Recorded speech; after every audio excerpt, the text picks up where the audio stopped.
Hey YouTubers, Electric Adventures here, behind the camera.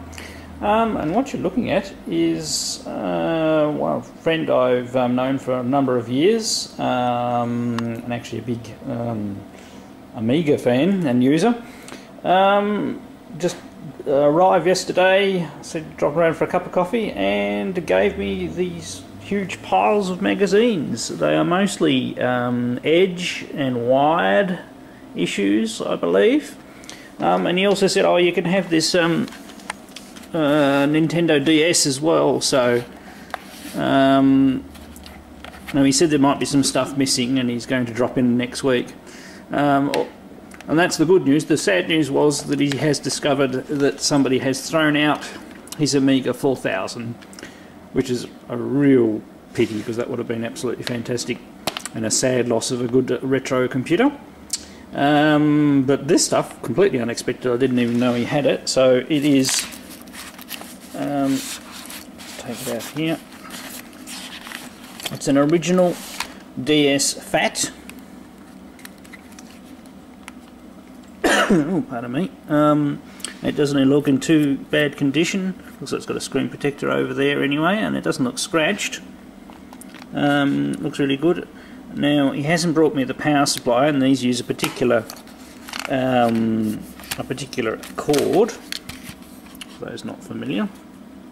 So it uses the very first original one of these. They do have a rechargeable battery. It does have a stick in here, but I meant a pink one.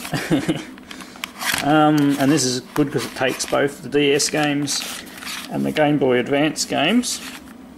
And although my daughters have either the next generation DS's and DS Lites, I don't have one myself, so it'll be interesting to have a go at playing some games. I do need to get it charged though, so I've actually ordered like a $2 cable off eBay that'll allow me to charge it via USB. Now there's some games in here as well, and some boxed games as well, so I don't think there's any games in the boxes, they're all in here. So we have Animal Crossing, Jam Sessions, FIFA 06, Star Wars Lego number 2, and Texas Hold'em Poker. And in this little pocket here is a Game Boy Advance game, and it's a Zelda title. I haven't actually heard of this one before.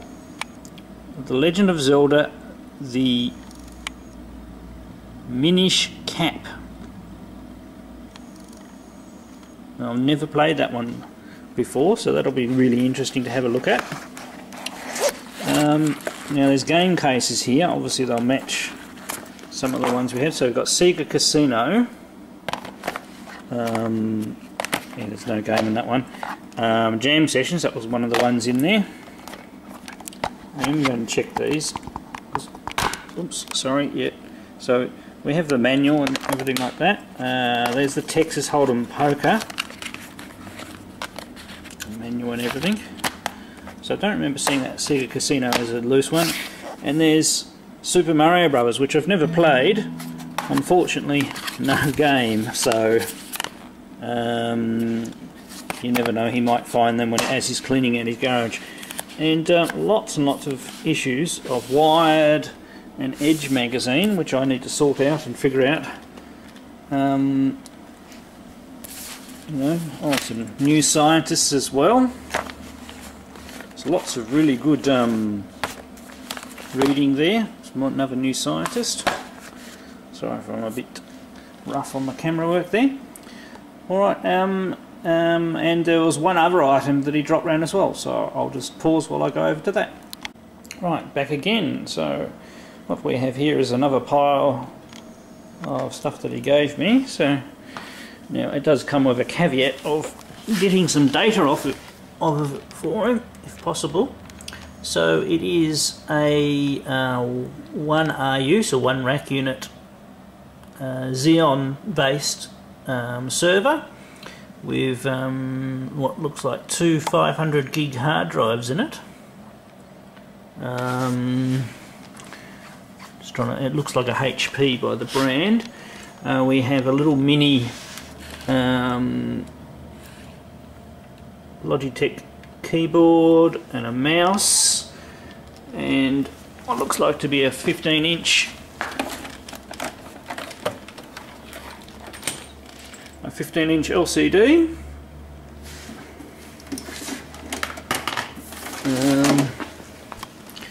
Going around the back, so it's just obviously been pulled out of the rack where it was. We have obviously there's only a 1 RU unit, so it's got minimal expansion possibilities, but it has you know, video out. It actually has a serial port by the looks of it. A couple of USBs, 2 network ports, a old style you know, PS2 keyboard and mouse, a single power supply, a little fan. Haven't turned it on to see how noisy it is. And there is the screwdriver there to undo it. So probably a good idea to have a look at it. So apparently it's got Debian Linux on it, and no backup's been made of it, and they don't have the password, so that's going to be an interesting one to try and get the data back. But once I get the data back, apparently I can keep it, so I'll have to think of a nice project to use it for. I mean, maybe it could become a super duper Minecraft server, you never know. Alright, I'll leave it. I might open it up so we can have a look inside, because I'd be quite curious to see what one of these is like inside. Right, after flipping it over and yeah, had to use the supplied, obviously, compact screwdriver. We can open him up,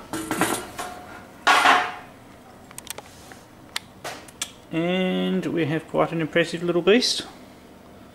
So you've got your power supply over there, your air channel, you know, 3 fans drawing air in on the front and pushing it, or getting the heat away from the, probably pulling the air away from the processor. 2 RAM sockets filled in.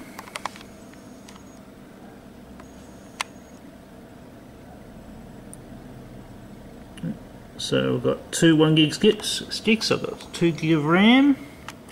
That's quite a reasonable amount. That makes it, you know, quite a decent server. And then obviously you have your hard drives in the front section, which will are hot swappable and come out. So and after that, there's not a real lot to them. Obviously here you can have a potentially expansion cards if you needed them. But most of the time, you know, this would be used for a web server, 2 drives with mirroring, and it's probably what it'll be put back in, you know, make it into a web server, probably of the Unix or Linux variant, I reckon, and use it for a couple of things. But anyway, I just thought that'd be interesting for people to have a look at the inside.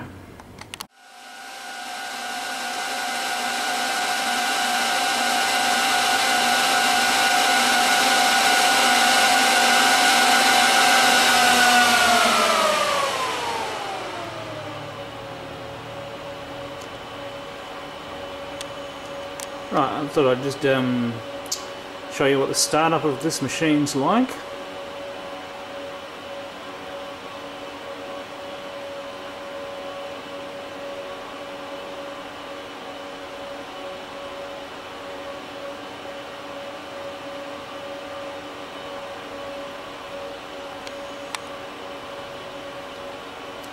So we've got a quad-core Xenix running at 2.13 GHz. An 8 meg level 2 cache. I've got an embedded SATA RAID controller.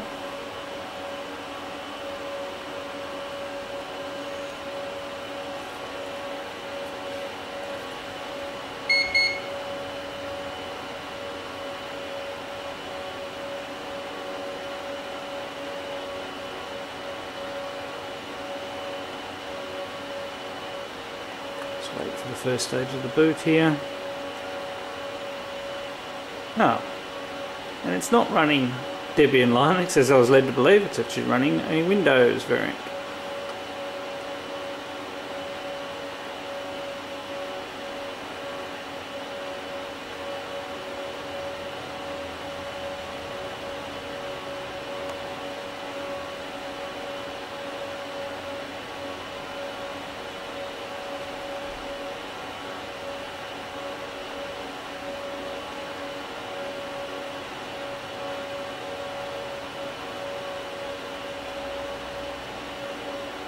So we've got a Windows Server 2008 standard. Right, that'll require a slightly different approach to resetting the password. Back again with a quick insert. A box showed up, and I thought I might as well into this video. And it's one that was mailed from UK in March. It's the missing box of books from that seller. So I got the other box really quickly, and this lot came really slowly. So just luck of the draw, I suppose. One made it onto one shipment, and the other one sat waiting for a while. Some more musty old books. You can always smell the musty. Right, we have Beyond Simple Basic, delving deeper into your ZX Spectrum. That one sounds quite good. Having a look on the back. So it was £7.99 at one stage. So screen checks and all sorts of user-defined graphics, all different screen modes and everything like that. That's really good. Programming your ZX Spectrum.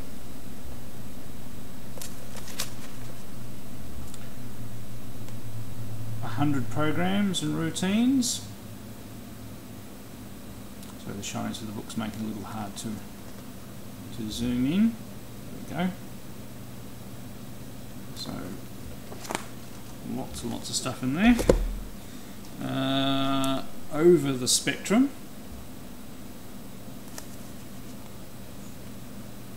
Which is quite good, as it's got like a sprite designer and a little Space Invaders game and things like that there.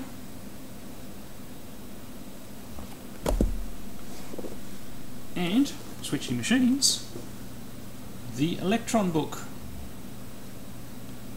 which is actually probably how I found the seller in the first place, was this book. So all sorts of things on music and graphics,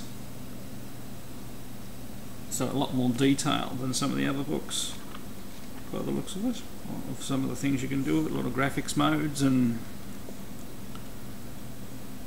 interesting how books were published back then with it's all typewritten face and everything like that, and hand done diagrams and probably pasted in pictures. This is talking about music, that section, and there's a waveform on an oscilloscope, defining characters and drawing patterns and things like that. Alright, so some really good ones to the book collection there. And there's a little addition to this video. Arrived also in the mail today was the latest issue of Retro Gamer. So I've already read the first probably about 10 pages while having a cup of coffee, and it's looking like to be a great issue. I'm just up to the 40 years of Pong article now, so that'll be the next cup of coffee. Alright, thank you very much.